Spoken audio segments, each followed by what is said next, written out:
Do you ever look at people who have been homeschooling for a while, or they graduate their high school homeschoolers and just launch them into the world and wonder, do they ever wish they would have done something differently? What did they do that really worked for them? Hi, I'm Dr. Deanna, and after years of homeschooling, I am standing at that finish line. I have a high school homeschooler that I am about to launch alongside my husband into adult life. And this is definitely a time of excitement. It's quite a bit emotional at times, and it's definitely a time of reflection, just reflecting back over our journey. And we definitely have one. We started out homeschooling when my boys were very little, and we went into the school system and have a whole journey, which is an entirely different episode, which I will definitely be sharing in the future. And then we cycled back.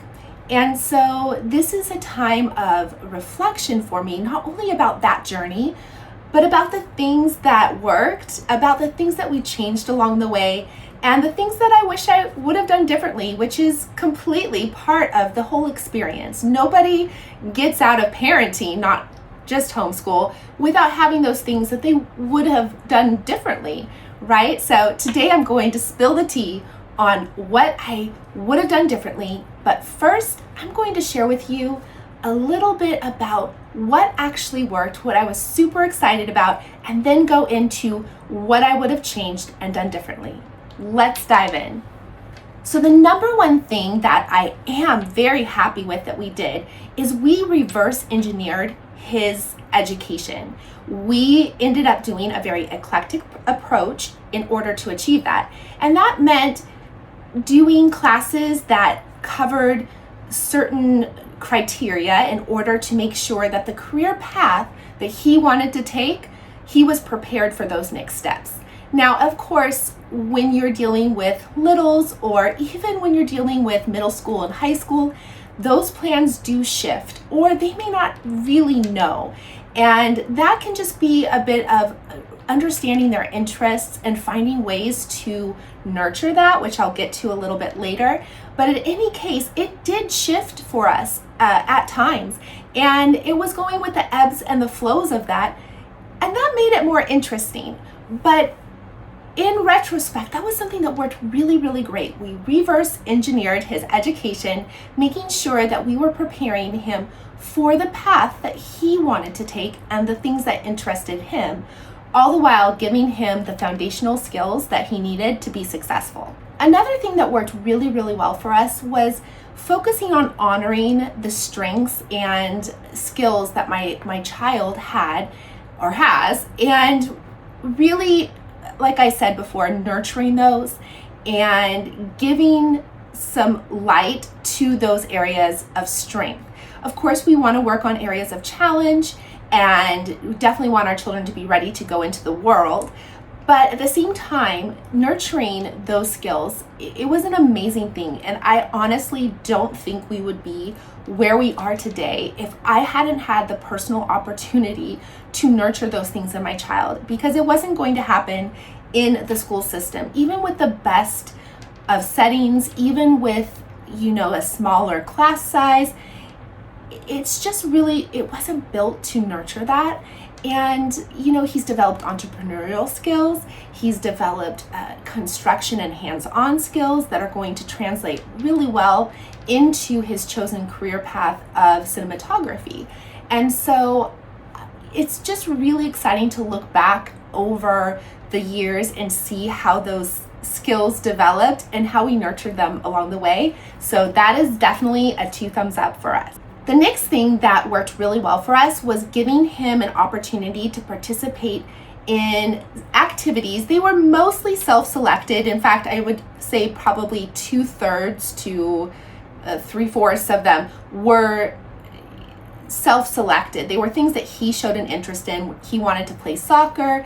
We let him play recreational soccer. He was really involved in our church youth group and loved to go to camp and be involved in all of those fun activities. And in those areas, he developed really, really good friendships that are carrying over into his life. And so this was an area of strength for him, but giving him areas in which he was excited about participating, or, that it was an area of interest and choice, that was super great, because there were also other kids there that had those same interests, and it developed really great friendships, all while, having a great connection with us within the home and the family to develop really good to role model. And that was also a really great thing because it grew him socially. So again, that's another thing that's a 2 thumbs up for us.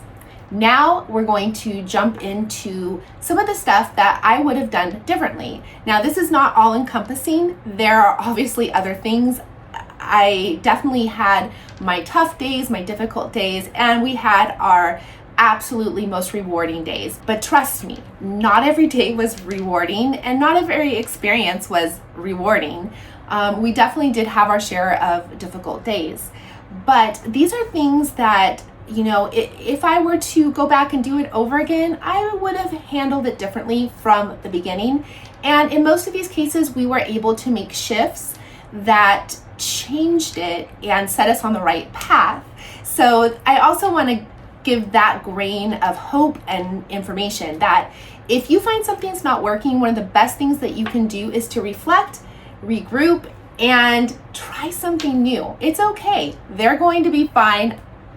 I can't promise because I don't know you personally, like I'm not sitting in your home, but I really do believe that if we reflect on what's not going right and work to find other solutions, that is at the heart of just parenting in general. So that's definitely a key principle. So the first thing that I would have done differently, it's a really difficult thing for me actually. And, I shared at the beginning that we started out homeschooling, and then we got to a specific spot in their education and we decided, hey, there's a really great district here. Let's give that a go. I myself was in the educational field. I have my doctorate in curriculum instruction now, and I had been in the classroom in education for many years. And, I have a heart for education. So, we put the boys back in school, and honestly, we circled back to homeschooling, but I really wish we would have done that sooner. And in fact,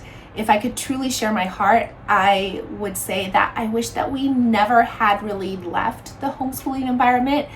It's hard to say that with 100% certainty because, I don't really know how those years would have gone. And in the end, it takes what it takes to, shape your journey. And we only can work with what we know at the time. So we were definitely parents doing the best with the information that we had. And, we did eventually circle back to homeschooling. Yes, I wish we would have done it sooner, but, we did go back to it at a point. It was before high school, and we did go at a point where it was definitely the right timing. And so, again, the journey is what the journey is, and wherever you're at, whether you're in a season of, deep in homeschooling, or you're doubting, or just exploring the idea, but it's a journey, and your journey is your journey. All right. So the next thing that I would have done differently is more about when we circled back to homeschooling. And I really would have focused less on all of the traditional components, although I do believe those are foundational. And, I am a big believer in making sure that our children have foundational mathematics and they have foundational literacy skills. I can't stress that enough. But also, some of the more traditional components, I probably would have approached them a little bit differently. And eventually we did go into a balanced program. It was eclectic, and it really, as I mentioned before, focused on what his goals were and what his interests were, while still making sure that he had those foundational skills and he was taking classes that met certain requirements so that he was on track for certain goals. And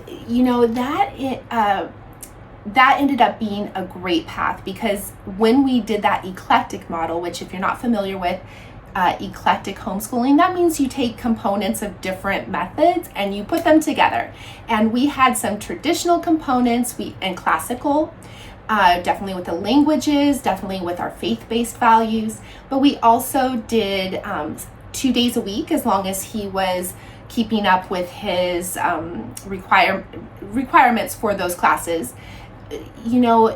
Then he had project days. We did actually call them unschooling days. They were days that he based in his interests, and through those opportunities he did volunteer work, he became an entrepreneur, he built and did construction, he dove into photography, explored different languages. So it was a really great thing, while still making sure that he was meeting the necessary requirements for his chosen next steps in life. And my last thing that I would have done differently actually goes back to when we were homeschooling in the very, very beginning, when they were littles. And I wanted to share this with you because I think it's really important. I came from an education background, and one thing, I did well, we did very interactive tasks. We didn't do a lot of paper pencil tasks, especially when they were littles. Very hands-on, very play-based. But my mentality as a teacher at home, even if we weren't doing like school at home, but a teacher at home, I had the same idea about how I needed to structure my time. And this put a lot of stress on me. And if there's one thing I can share with parents about that, is it definitely sets the stage. And we want this to be a time, there's going to be difficult moments, but we want this to be a time where we can set aside the unnecessary pressures and just have some joy in the journey, to use a cliche. And I definitely struggled with that in the beginning, and finally came to the conclusion that I was missing out more than I was participating. I was participating, but because I was exhausted from all of the planning or all of the expectations I put on myself, I was not fully present, and that changed over time. So again, I want to encourage families with that little nugget that it doesn't have to be elaborate. And I go into a lot of that in other videos that I share of how learning and successful learning can be super simple.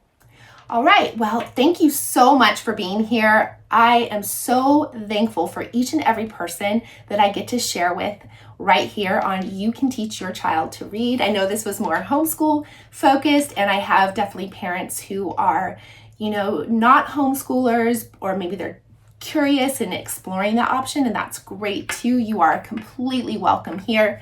But I just want to encourage you to share any comments or thoughts you had. What ideas did this bring up for you? Because definitely this was our journey and very specific to us. And every family is going to be just a little bit different.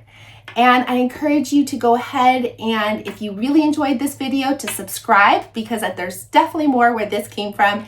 And take a look at all the videos where I'm sharing with you simple, effective strategies that you can do at home to teach your child to read. I'll see you next time when I teach to your super learning strengths, one family and child at a time.